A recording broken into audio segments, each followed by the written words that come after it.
I tell you, जितना drama TV की दुनिया में इन दिनों होता है उतना ही ड्रामा प्रचंड अशोक के दौर में भी होता था, कम से कम ऐसा ही लग रहा है। अब कौरवकी और अशोक की शादी तो हो गई और उसके बाद हो गया अशोक के घर पर हमला। तो क्या कौरवकी और अशोक साथ मिलकर अब इस चुनौती का सामना करेंगे?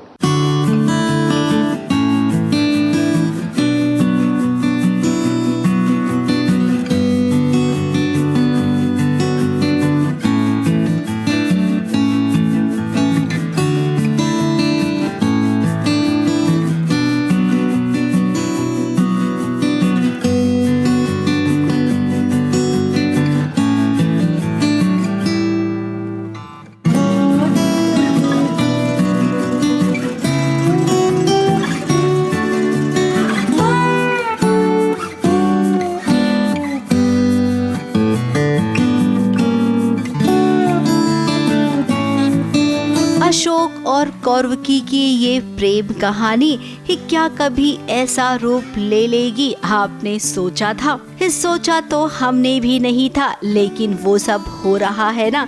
अब शादी के बाद सुहाग रात भी तो होती है, जहाँ पर अशोक अब अपने पति का हक कौरवकी को दिखाएगा। अब इस सीन को देखिए, जहाँ पर आपको लगेगा कि अशोक मानो एकदम प्रचंड तरीके से बदला ले रहा है कौरवकी के साथ। उसे कौरवकी को परेशान करने में बहुत मजा आता है और ये सीन कुछ वही दिखा रहा है। इतनी भयंकर नफरत है दोनों के बीच, फिर कैसे प्यार की शुरुआत होगी? और उस पर जरा देखिए अब क्या कर दिया अशोक ने। मेरा भाई। हाँ, तुम्हारा भाई, तुम्हारा नन्हा सा प्यार, यही है तुम्हारी पहली रसोई का उपहार। राजकुमारी कौरवकी, पहली रसोई का ये शानदार उपहार मुबारक हो। देखो, यहाँ तो मेरे को सम्राट अशोक ने लाया है भद्रक से बचाने के लिए, और ये हमारा प्लानिंग है, सीक्रेट प्लानिंग। कौरवकी के छोटे भाई को यहाँ पर बंदी बनाकर ले आया है ताकि कौरवकी भागने की कोशिश ना करे। अब क्या कोई इतना जालिम हो सकता है? अशोक को गलत और सही से कोई लेना देना नहीं है। उसे तो लगता है कि जो उसका फैसला है, जो वो कर रहा है, एकदम सही है। पागल हो गए हो क्या? बिदक गए हो जानवर कहीं के? कोई किसी प्रतिशोध देने के लिए इतना नीचे कौन गिरता है? मैं गिर सकता हूँ। यदि अभी तुमने यहाँ से भागने की कोशिश भी की ना, तो उसका भुगतान तुम्हारा ये भाई भुगतेगा। अक्सर ऐसी रणनीति खेलनी पड़ती है, और ये रणनीति ये है कि इस बार मेरी नफरत जो है कौरवकी, उसको यहाँ बांध के रखने का मैंने एक हथियार लाया है। अब देखिए अशोक, हमेशा ऐसा नहीं होता है। हर इंसान को ऐसा ही लगता है कि वो सही है, लेकिन दूसरे की नजर से भी खुद को देखना चाहिए। अब कौरवकी के दिल में केवल नफरत है आपके लिए। माना कि आपको लगता है कि कौरवकी और उसके भाई को उसके अपने ही बड़े भाई से आप बचा रहे हो, लेकिन ये भी तो सच है कि इसमें आपका तरीका गलत है। आपको गलत लग रहा है, मुझे गलत जरा भी नहीं लग रहा है। आपको गलत लग रहा है, मुझे गलत जरा भी नहीं लग रहा है। फिलहाल यहाँ पर अभी ये मामला खत्म हो गया है, लेकिन इनकी नफरत का सिलसिला बिल्कुल खत्म नहीं हुआ है। मुंबई से कैमरामैन सुजीत मिश्रा के साथ एबीपी न्यूज रिपोर्ट।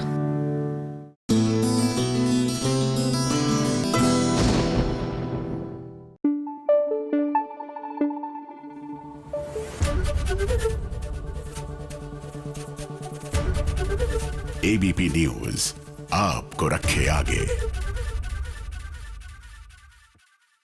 मतलब सीरियसली, मतलब हम जो देख रहे हैं वो सही है? मतलब ये हो कैसे रहा है? हमने तो सोचा ही नहीं था कि एक्चुअली इस एक्शन का ये रिएक्शन होगा। कहते हैं ना, every action has a equally befitting reaction, लेकिन ये रिएक्शन तो was out of the blue बाबा।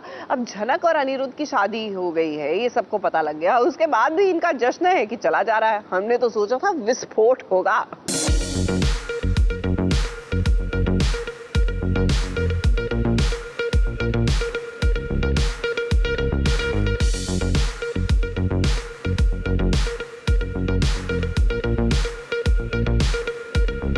वाह भाई वाह, ये तो अर्शी से सीखने वाली बात है कि कोई इतना सब कुछ होने के बाद भी कैसे नॉर्मल तरीके से घुल मिलकर नाचते गाते हुए उसी शख्स के साथ रहे जिसने आपको सबसे ज्यादा हर्ट किया है।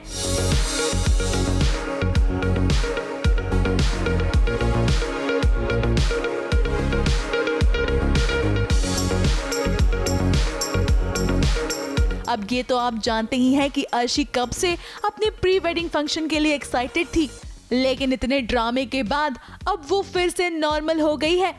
और जब उसे ये मौका मिला है तो भला वो इस मौके को कैसे जाने दे, वो भी सिर्फ एक नौकरानी की वजह से। बस फिर क्या, आज घर वालों के साथ साथ अर्शी एक बार फिर अपने अनिरुद्ध का साथ पाकर खुश है। फाइनली मेरी बेटी की शादी हो रही है, अर्शी की शादी हो रही है और सब बहुत खुश है। सारे प्रॉब्लम्स जो चल रहे थे दोनों फैमिलीज़ में वो ख़त्म हो चुके हैं and Arshi is also very happy. मैं भी बहुत खुश हूँ। अर्शी और अनिरुद्ध की शादी होने वाली है तो ये एक छोटा सा सेलिब्रेशन रखा है हमने, प्री वेडिंग पार्टी जो हमने रखी है वेडिंग की अनाउंसमेंट करने के लिए। So everybody is very happy. अब आज अर्शी झूम झूम कर नाच रही है अपने अनिरुद्ध के साथ और वो इस बात को बिल्कुल भी याद नहीं करना चाहती है कि उसकी जिंदगी में झनक नाम की एक लड़की भी है जिसकी वजह से उसे मुश्किलों का सामना करना पड़ा। तभी तो आज की पार्टी में वो सबसे ज्यादा क्लोज है अनिरुद्ध के और वो हर एक पल को एंजॉय कर रही है क्योंकि फाइनली झनक नाम की मुसीबत को छोड़कर अनिरुद्ध ने उसका हाथ थाम लिया है। नहीं, पर कोई ज़रूरत नहीं थी, वैसे भी उसकी इस घर में ही कोई ज़रूरत नहीं है तो एन्जॉयमेंट की तो बात ही नहीं आती। उसको तो अपने घर चले जाना चाहिए। उसकी वजह से इतने टाइम से अनिरुद्ध और अर्शी के बीच में प्रॉब्लम्स आ चुकी है। सो मुझे नहीं लगता। लेकिन आज बेचारी झनक सिर्फ और सिर्फ अपनी नौकरी कर रही है क्योंकि कोई माने या ना माने अभी भी अनिरुद्ध की नजर उसी पर टिकी हुई है। वो भले ही अर्शी के साथ है लेकिन अभी भी उसका दिल जानता है कि झनक बेकसूर है और उसने कुछ नहीं किया है। होप तो करते हैं कि बनने वाला है। मैंने कहा जैसे कि झनक की वजह से बहुत सारी प्रॉब्लम्स थी वो ख़त्म हो चुकी है अभी और अर्शी और अनिरुद्ध की शादी होने वाली है तो माहौल तो बहुत अच्छा है एंड होप करते हैं कि कुछ गलत ना हो। वैसे ये सीरियल की दुनिया है और यहाँ ट्विस्ट ना आए ऐसा तो हो ही नहीं सकता। अगर आपने नोटिस ना किया हो तो आपको बता दें, सृष्टि को लगातार कॉल्स आ रही हैं और ये कॉल्स एक सरप्राइज के लिए है जिसका खुलासा खुद सृष्टि ने किया है। होप तो करते हैं कि बनने वाला है। मैंने कहा जैसे कि झनक की वजह से बहुत सारी प्रॉब्लम्स थी वो ख़त्म हो चुकी है अभी और अर्शी और अनिरुद्ध की शादी होने वाली है तो माहौल तो बहुत अच्छा है एंड होप करते हैं कि कुछ गलत ना हो। अब सृष्टि के दिमाग में कुछ तो ज़रूर चल रहा है और ये झनक के अगेंस्ट ही होगा। लेकिन देखने वाली बात तो ये होगी कि अनिरुद्ध अब किसका साथ देगा। क्या वो अर्शी के साथ ही रहेगा या फिर सच का साथ देगा। वैसे आगे जो भी होगा वो देखना वाकई में इंटरेस्टिंग होगा। मुंबई से सुजीत मिश्रा के साथ एबीपी न्यूज रिपोर्ट।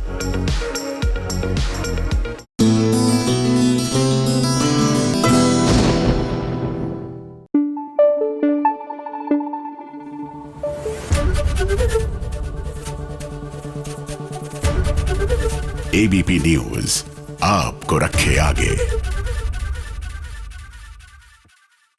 देखिए, माँ पार्वती और महादेव का शुभ विवाह तो संपन्न हुआ। बस इनकी जोड़ी जैसी जोड़ी बने, जीवन में हर किसी की यही प्रार्थना होती है और मुझे लगता है कहीं ना कहीं ये सपने तो हमारे करण भी संजो रहे हैं। अब जब प्रीता की एंट्री हो ही गई है राजवंश हाउस में तो ऐसे सपने संजोना इज क्वाइट रियलिस्टिक, नहीं?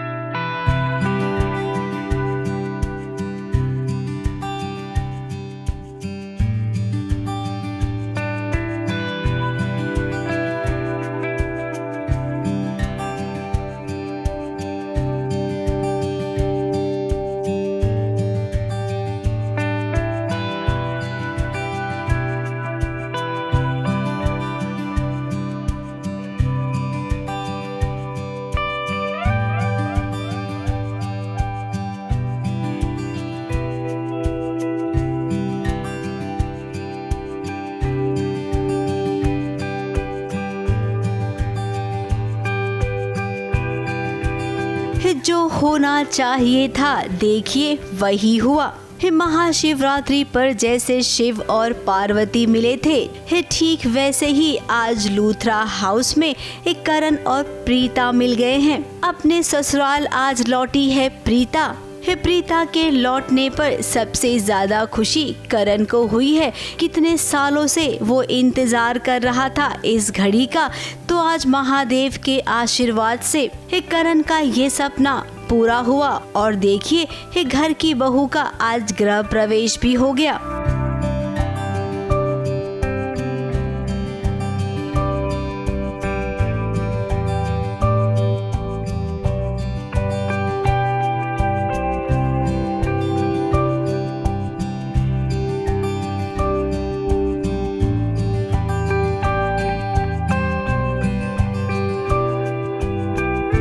पहली बार यहाँ पर आई है और इंटेंशनली ये उसको लेकर आया है क्योंकि आज महाशिवरात्रि की रात है और यहाँ पर नृत्य और नाटक के रूप में एक फंक्शन हो रहा है महाशिवरात्रि का लूथरा हाउस में। तो उसमें प्रीता की एंट्री होती है पार्वती के साथ में। तो ये वैसे ही शिव और पार्वती का जैसे मिलन होता है महाशिवरात्रि को, वैसे ही ये करण और प्रीता एक साथ एक घर में होते हैं वहाँ पर। तो आई थिंक पूरे जो पूरा सीन है, जो पूरी सिचुएशन वो यही है कि महाशिवरात्रि के दिन जैसे शिव और पार्वती का मिलन हुआ था वैसे ही प्रीता और करण का मिलन हो रहा है। प्रीता को देखकर उसकी सास, दादी, बुआ, दादी माँ ये सभी देखते रह गए। काव्या तो खुश हुई। निधि के चेहरे पर 12 बज गए क्योंकि वो जानती है कि प्रीता अब घर में आ गई है तो उसका पत्ता साफ हो जाएगा। फिलहाल कहानी बहुत ही दिलचस्प मोड़ पर आ गई है। दादी की फिजियोथेरेपी करने के लिए प्रीता अब इस घर में रहेगी और धीरे धीरे घर वाले मिलकर ही प्रीता की याददाश्त दोबारा से लाने की पूरी कोशिश करेंगे। अब करण तो ऐसा ही चाहता है, लेकिन क्या करण का साथ उसके घर वाले देंगे? कई लोग हैं, कई फैमिली मेम्बर्स हैं जो प्रीता के अगेंस्ट हैं, जो नहीं चाहते कि प्रीता आए क्योंकि she is a bad influence on Karan, उन्हें ऐसा लगता है। और कई हैं जो प्रो हैं। तो ये आगे पूरा ड्रामा यही होगा कि ये कैसे मनाएगा, कैसे सब लोग प्रीता को लाने के लिए, प्रीता को घर वापस लाने के लिए कैसे रजामंद होंगे, कैसे उनकी हामी आएगी। तो I think the entire drama is going to be that now. वहीं दूसरी ओर प्रीता के पीछे पीछे राजवीर भी आ गया है लूथरा हाउस, क्योंकि उसे तो लूथरा हाउस वालों पर बिल्कुल भी विश्वास नहीं है। अपनी माँ का ख्याल रखने के लिए उसे अब यहीं पे रहना होगा और शौर्य को ये बिल्कुल पसंद नहीं है। लोग यहाँ क्या कर रहे हो? ये घर है कि धर्मशाला? जब देखो मुंह उठा के चले आते हो। बहुत हो गया तेरा, समझा? ये बदतमीजी और नहीं चलेगी मेरे साथ। तेरी भी ये बदतमीजी नहीं चलेगी। अब निधि अपना काम शुरू कर देगी, सबके कान भरना। प्रीता और राजवीर को घर से बाहर कैसे निकालना है, इसकी साजिश में वो अब लग जाएगी।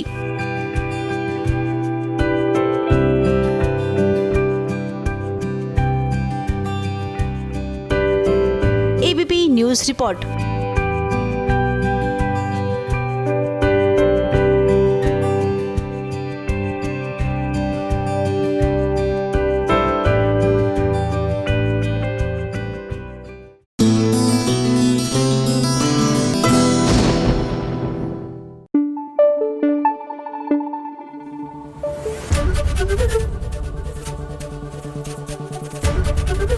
एबीपी न्यूज़ आपको रखे आगे। भाई बर्थडे पार्टी पर इतना ड्रामा, मतलब कि रब से दुआ की बात कर रहे हैं। इतना ड्रामा हो रहा है, इतना ड्रामा हो रहा है और ये सब हो रहा है सुभान को लेके। भैया सुभान अल्लाह, सुभान आए नहीं है कि यहाँ पर इन्हीं की चर्चा हो रही है।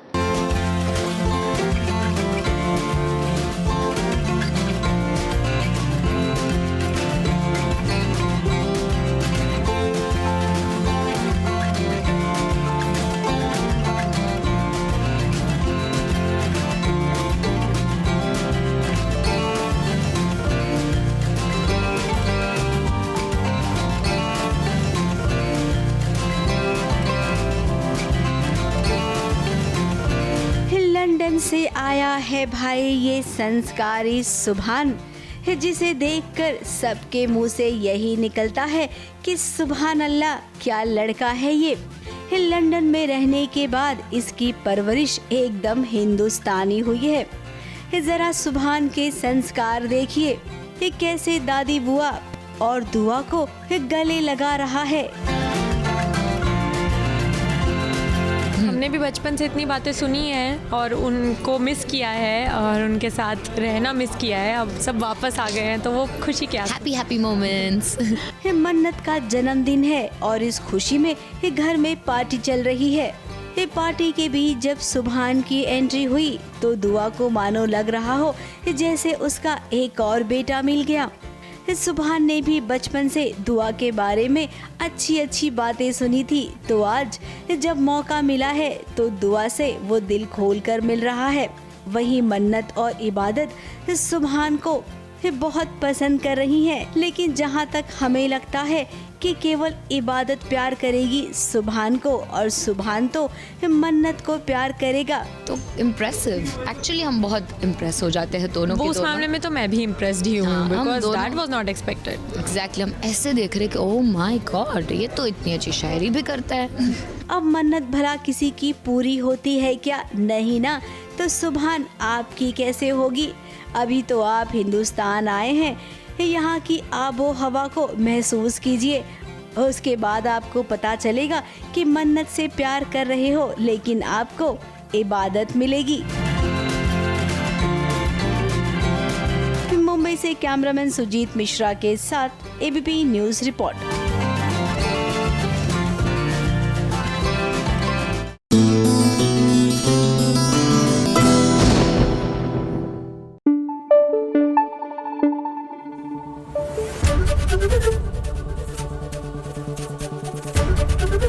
एबीपी न्यूज आपको रखे आगे। सीरियल तेरी मेरी डोरिया में भैया ये किडनैपिंग वाला ड्रामा है कि खत्म होने को आ ही नहीं रहा, क्योंकि अंगद सीरत के चंगुल से जो बच नहीं पा रहे। अब तो जब तक हमारी साहिबा नहीं आएगी, यानी कि हमारी सीरियल की हीरोइन नहीं आएगी, तो हीरो को भला और कौन बचाएगा?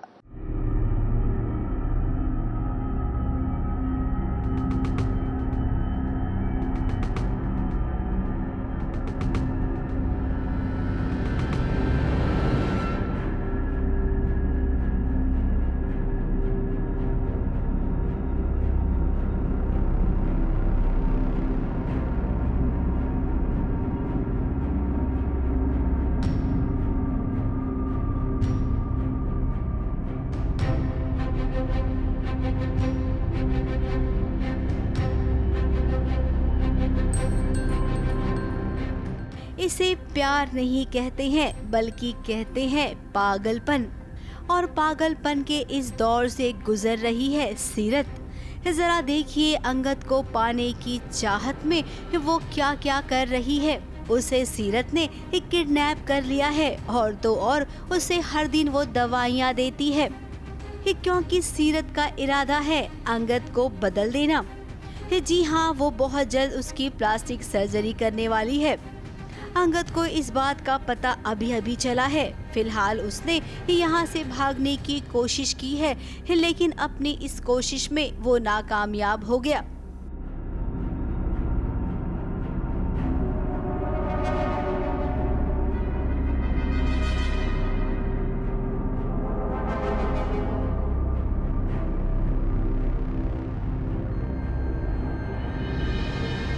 कैसे भी करके यहाँ से निकलना तो है ही, बिकॉज यहाँ ट्रैप हो चुका है, पैरों में इंजरी है तो चल नहीं सकता है, इसलिए सबसे बड़ा ड्रॉबैक ये है। और बांध के रखा है इसने यहाँ पर, घर लॉक करके रखती है। तो साहिबा के बारे में भी अंगद को कुछ पता नहीं है, तो he has to get out of the house. और उसे पता चल गया कि ये चाबी अपने गले में लटका के रखती है बेसमेंट की, वहाँ पर कुछ तो है, कुछ तो कर रही है, प्लानिंग है इसकी। बहुत सारे मेडिकल इक्विपमेंट्स देख चुका है वो एक बार वहाँ। सो उसका प्लान है कि वहाँ जाकर पूरी तरह से पता करे कि आखिर ये करना क्या चाहती है। जरा उसके दोनों पैरों की हालत तो देखिए। जो इंसान ठीक से खड़ा नहीं हो पा रहा है वो भला यहाँ से कैसे भाग पाएगा। और उस पर इस सीरत जो दवाइयाँ दे रही है उसका असर। कुल मिलाकर कहा जाए तो अब अंगद का यहाँ से निकल पाना बहुत ही मुश्किल है। अब इस मुश्किल घड़ी में क्या साहिबा पहुँच पाएगी अपने अंगद के पास? या फिर साहिबा पहुँचे उससे पहले सीरत अंगद से शादी कर लेगी और यहाँ से 9-2-11 हो जाएगी। जैसा एक नया रूप आप लोग सीरत का देख रहे हैं, बहुत ही अनप्रेडिक्टेबल है वो। तो सीरत ने ठान लिया है कि वो अंगद की काया पलट कर देगी और प्लास्टिक सर्जरी कराने वाली है वो अंगद की। अब कहानी ने एक कुछ ऐसा रुख लिया है कि जिसमें एक कुछ भी हो सकता है।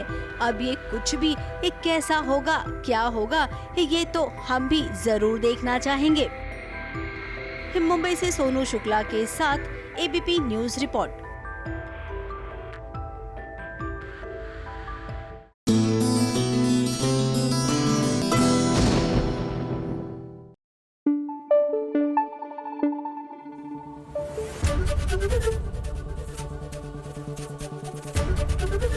एबीपी न्यूज आपको रखे आगे।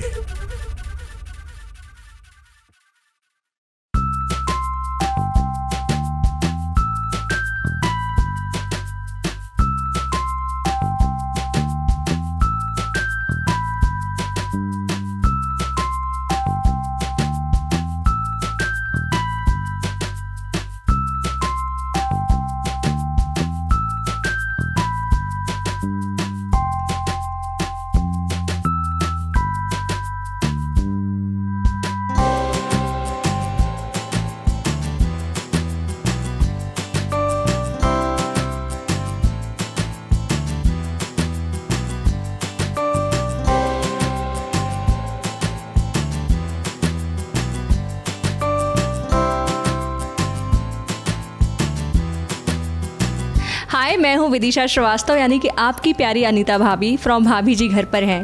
और आज वुमेंस डे है, इसलिए आप सभी को मेरी तरफ से हैप्पी वुमेंस डे। आज आप मेरे साथ हैं सास बहू और साजिश में। देखिए, आज वुमेंस डे है तो मैं आपसे औरतों के बारे में, महिलाओं के बारे में, उनकी जिम्मेदारियों के बारे में बातें करूंगी कि कैसे एक महिला, एक औरत अपनी ज़िंदगी में अलग अलग जिम्मेदारियों को निभाती है। चाहे जो भी आए, चाहे जैसी भी सिचुएशन हो, चाहे जितनी भी जिम्मेदारियां उसके ऊपर पड़े, वो कितने तरह के रोल निभाती है, नो मैटर वॉट। चाहे वो बहन हो, चाहे माँ हो, चाहे उसको बाहर का काम करो। आजकल तो हर कोई वर्किंग वूमन होता है, कोई भी मतलब घर पर नहीं बैठा चाहती हैं, जो भी लड़कियाँ होती हैं, लेकिन उसके बावजूद उनको सारी जिम्मेदारियों का पालन करना पड़ता है। तो आज हम आपसे वही सब बातें करेंगे।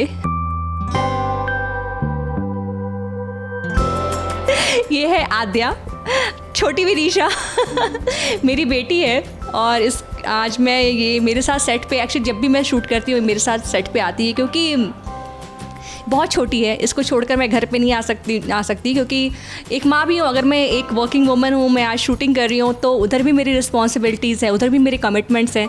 लेकिन एक माँ बनने के बाद मेरे कमिटमेंट्स और बढ़ गए हैं।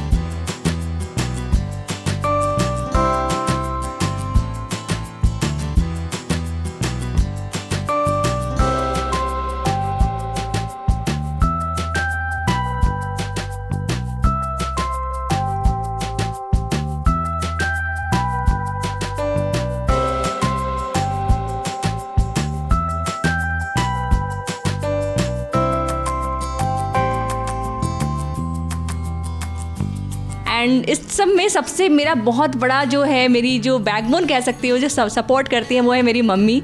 इसकी नानी, वो हमेशा मेरे साथ सेट पे आती है, क्योंकि मैं किसी के साथ भी ना, बच्ची बहुत छोटी है, किसी के साथ भी नहीं छोड़ सकती हूँ।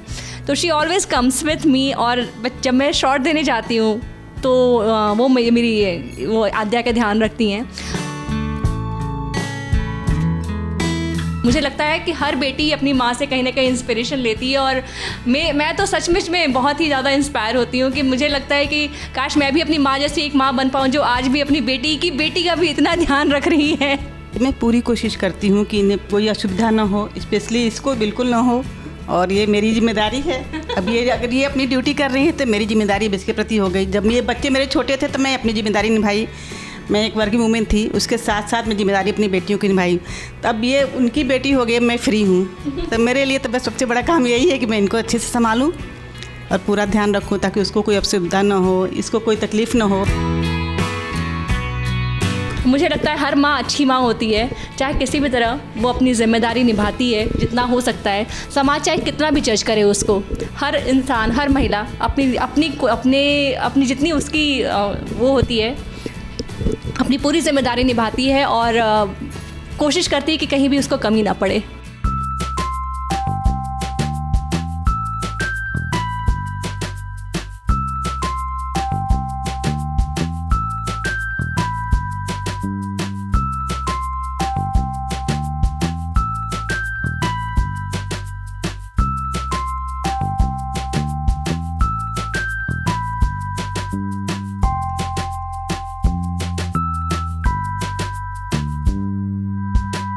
मज़ा आया मुझे अपनी बेबी के साथ खेलते खेलते शूटिंग भी हो गई आपके साथ और आपके साथ रहने का मौका मिला।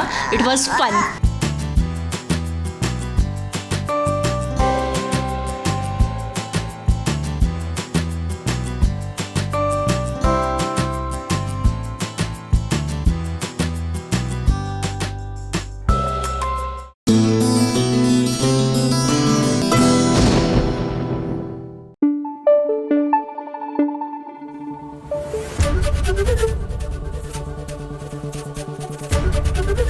एबीपी न्यूज आपको रखे आगे। हे भगवान, ये आखिरकार कैसे हो गया? भैया अबीरा का एक्सीडेंट, और ये एक्सीडेंट किसने करवाया? क्योंकि इसमें ना कोई साजिश की साफ झलक दिख रही है। नहीं, आपको भी दिखेगी, आप भी देखिए। मैं तुम्हारा सच का पति हूँ। मैं तुम्हारा सच का पति हूँ अबीरा।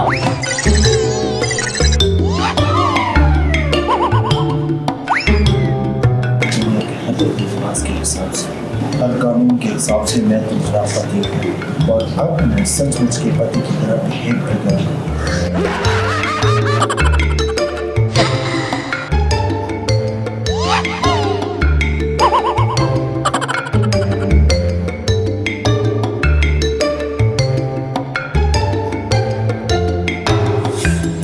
सब कुछ ही तो गवा दिया है अरमान ने। वो अबीरा जो हमेशा उससे लड़ती झगड़ती रहती थी, आज देखिए उसी अबीरा को जो जिंदगी और मौत के बीच जंग लड़ रही है। अपनी अबीरा की ऐसी गंभीर हालत देखकर अरमान तो मानो बेकाबू सा हो गया है। प्लीज उठ जाओ, प्लीज। देखो तुम उठ पठान बातें करो। तुम मुझे खड़ूस मार क्या भी बुलाओ, जो बुलाना चाहती हो बुलाओ, मैं तुम्हें शट अप नहीं कहूँगा।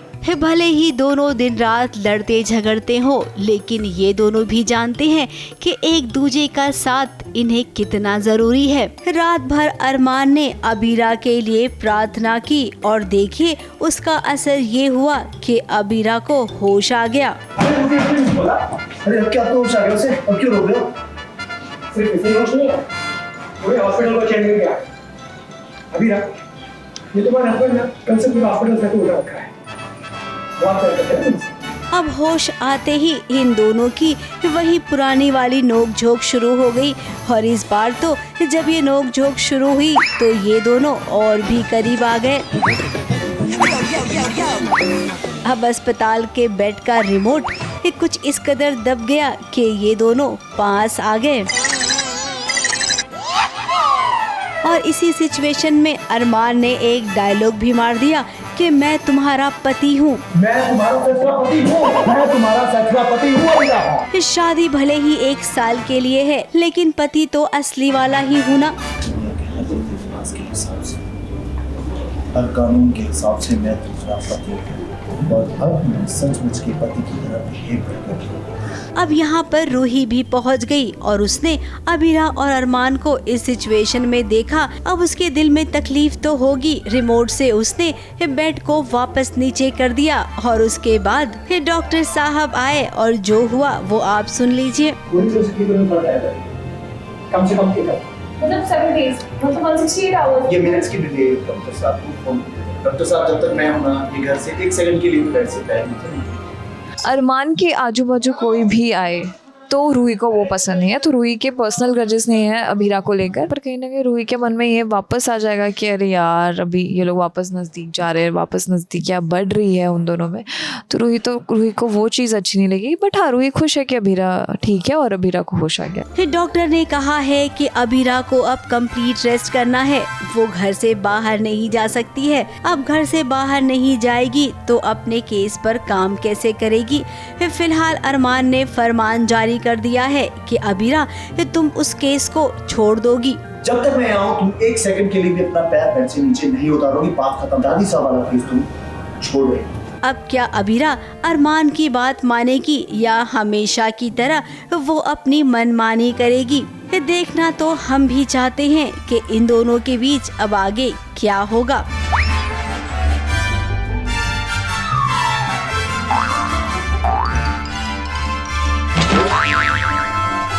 मुंबई से सोनू शुक्ला के साथ एबीपी न्यूज रिपोर्ट।